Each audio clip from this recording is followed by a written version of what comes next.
Now it's time for not our asshole of the year, excuse me, our badass of the year.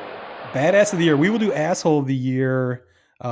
We usually do that between Christmas and New Year, like to something to do in the dark months. But badass of the year, we go through. We have badass of the week, mostly every week throughout the season. Just quantifying players on the 5 teams we cover, maybe 4 teams that we're covering next year. That's interesting to me. So we just compiled all the stats and took a look. I looked at WAR, I looked at home runs, looked at RBI, runs, OPS, stolen bases, and then we also have our pitchers. We're going to throw everything. We have a badass of the week pitcher, badass of the week hitter. I think we're just going to have one badass of the year to rule them all. Yeah, because there's basically really only two pitchers that really qualify to be on the badass nomination list. So I listed everything in WAR order. I don't know, and I didn't really make a decision before I sent you that list. I think we can hash this out. I don't know. Did you have an ultimate badass of the year in mind, or are you in the same boat as me? We're gonna talk this out and figure it out. Yeah, I think we need to talk it out and figure it out. There's some different. Let's start at the bottom of the hitters list, at least. Okay, so we've got Colson Montgomery, who, as you pointed out, came up at around July 4th. Didn't hit his first home run until July 22nd. And then 21 home runs, 43 runs, 55 RBIs, 840 OPS, and a 3.3 WAR. Extrapolate that for a full season. I did. Not guaranteed, but I did 600. I extrapolated it for 600 at bats. Okay? Oh my God. It was 48 home runs and 143 RBIs. Wow. Yeah. So and I think the WAR ends up at around 10 something also. So okay, yeah, that would definitely be qualify for badass of the year. Yeah. I think you have to take the stats as is, though. You can't. We've done this before, and it seems it never comes out that way. I think we extrapolated also one. When the Sox were always getting injured, what if they played 162 games and everyone was hitting 48 home runs? So there's I can't, as much as I'd be like, fuck you, it's Colson Montgomery. Like, the stats are the stats. Yeah. Next year. He's got a shot next year. Yeah, he's got a shot next year. Could be his time. It could be. Be patient. I am patient. I'm not dying on a sword.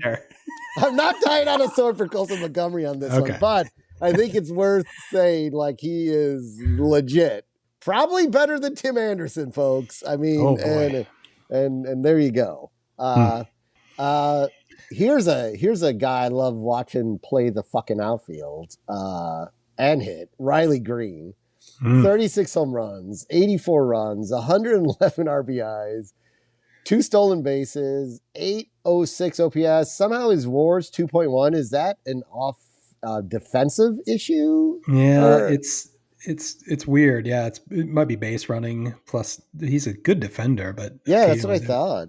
There's some issues. So yeah, that's what WAR is confounding. This is most of the time I think it follows the way I view how good a player is. This is a little bit low. Green has most of the Tigers bats has been in a big slump over the last month or so. So it's kind of tainted, even though he did put up massive numbers. He's like the best homegrown Tiger in like 40 years. The stat came, the first one to have 30 home runs and 100 RBI that came through the Tigers system, which is kind of amazing. So yeah, the OPS is the WAR is kind of lowering his overall value a little bit, but yeah, the numbers look good. All right. Let's talk about the baby-faced assassin, Rafael Devers, who hit about half his home runs with Boston and half of them with the Giants. 35 home runs, 99 runs, 109 RBIs. He actually had a stolen base, 851 OPS, and a 4 WAR. Must have been his strong defensive skills at first base, as he highlighted for the Giants. Well, I think the Giants got everything they bargained for out of him. Yeah. I don't think he was a disappointment. It took him a while to get going. I remember the first couple of weeks it was a struggle, but obviously he put the numbers together. That's amazing that he was about to say. I thought maybe the Fenway Park versus Oracle Park would be a big factor, but apparently not. Yeah, I think he's a great chip to build around. Yeah, you've got for him the for like upcoming 10 season. more years or whatever it is now. Yes. This is what I'm going to call. I think the next two are kind of surprise names on this list, and shockingly, but a fun player to watch. Michael Busch, 34 homers, 78 runs, 90 RBIs, 4 stolen bases, an 8.66 OPS, and a 4.5 WAR. Apparently, Jed Hoyer knew he didn't need any more offense because Michael Busch is going to have a career year. Yeah, really, Busch put up the numbers that I thought Kyle Tucker would put up, and it's kind of amazing that they had that option to have Michael Busch. He just kind of came out of nowhere. Like he was solid last year as a rookie, a 27-year-old rookie, but yeah, he definitely took the next step. And I mean, what if you guys had Cody Bellinger too?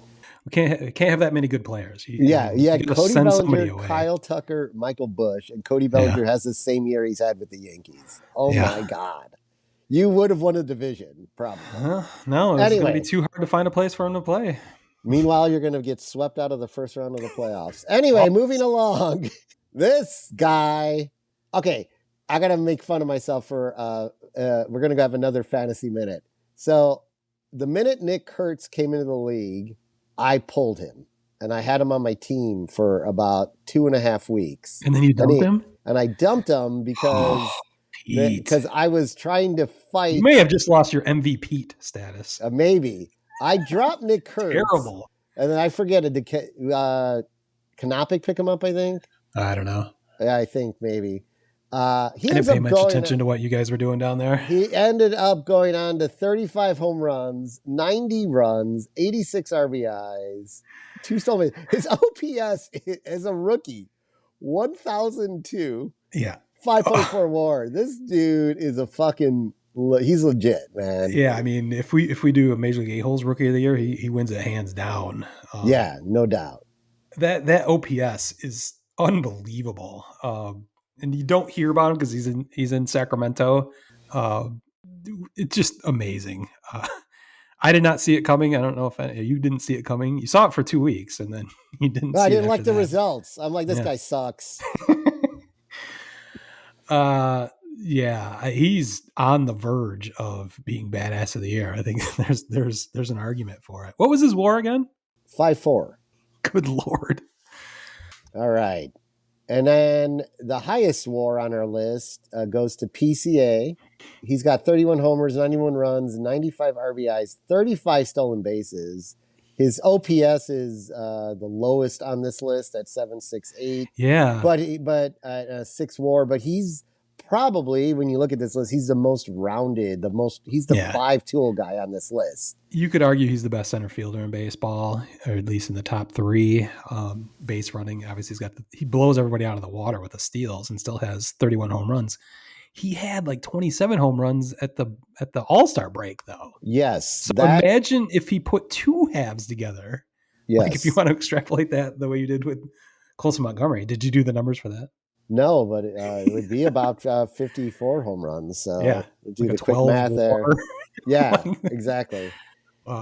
Unbelievable. I think if you look at, he's still got the best WAR of all the position players, even having a subpar second half. It's just amazing. But 30, he's the first Cub since Sosa to have 30 home runs, 30 doubles, and 30 stolen bases. So puts him in rarefied air. I don't believe that PCA is on steroids, although we might find out that everyone's been on steroids this whole time. Might explain Cal Raleigh. So maybe in 10 years we'll be regretting all this, but I don't think so at this point. PCA, if PCA could put a whole season together, he is not just badass of the year. He's a league MVP easily. Yeah, for sure. So, you want to talk about the 2 pitchers we put on the list? The only really qualifying badass pitchers we had. Yeah, we've got Logan Webb. He had a 3.22 ERA from the Giants. 1.237 WHIP. 224 strikeouts. 22 quality starts. Accumulated a 3.9 WAR and Smitty threw this in. He's the first Giant to lead the NL in innings pitched and K since 1944. Yeah, which you've had quite a bevy of pitchers over that time. So yeah, that's crazy. You were in New York back then. Yeah, it's crazy to think that somewhere along the way, Mad Bum or Kane or someone like that wasn't in this conversation. Timmy. Timmy Lincecum.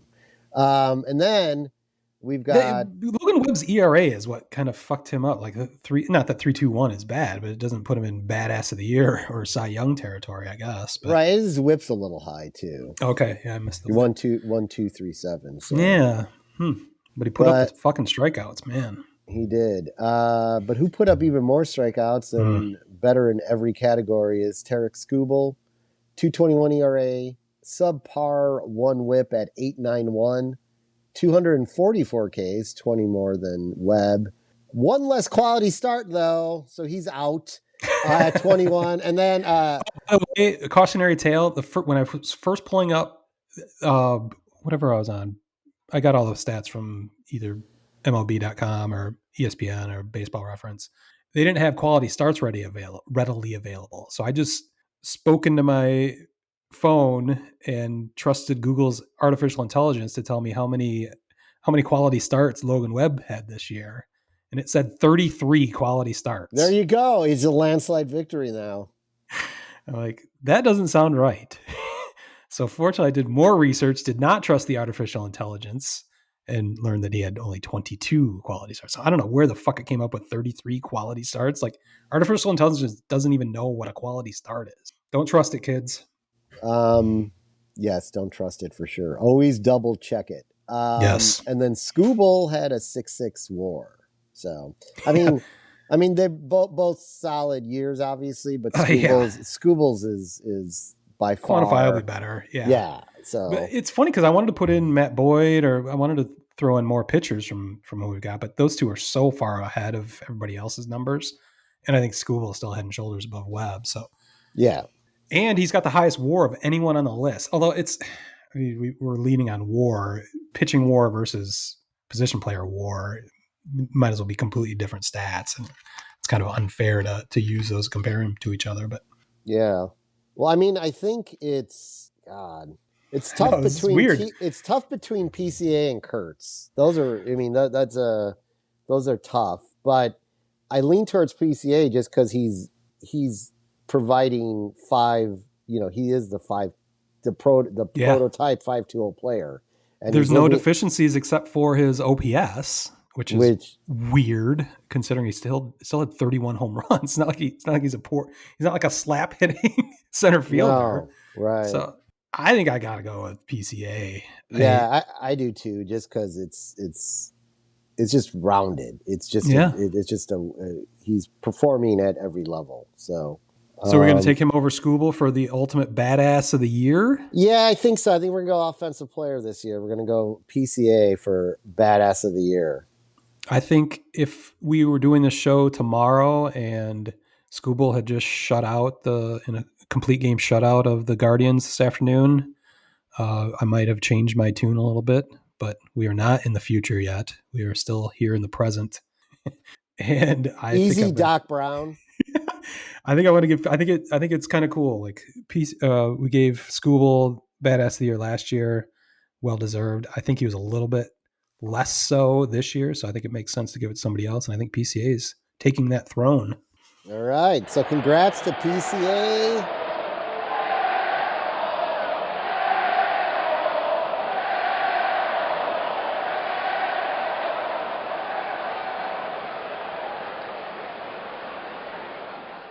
Word Hole Media.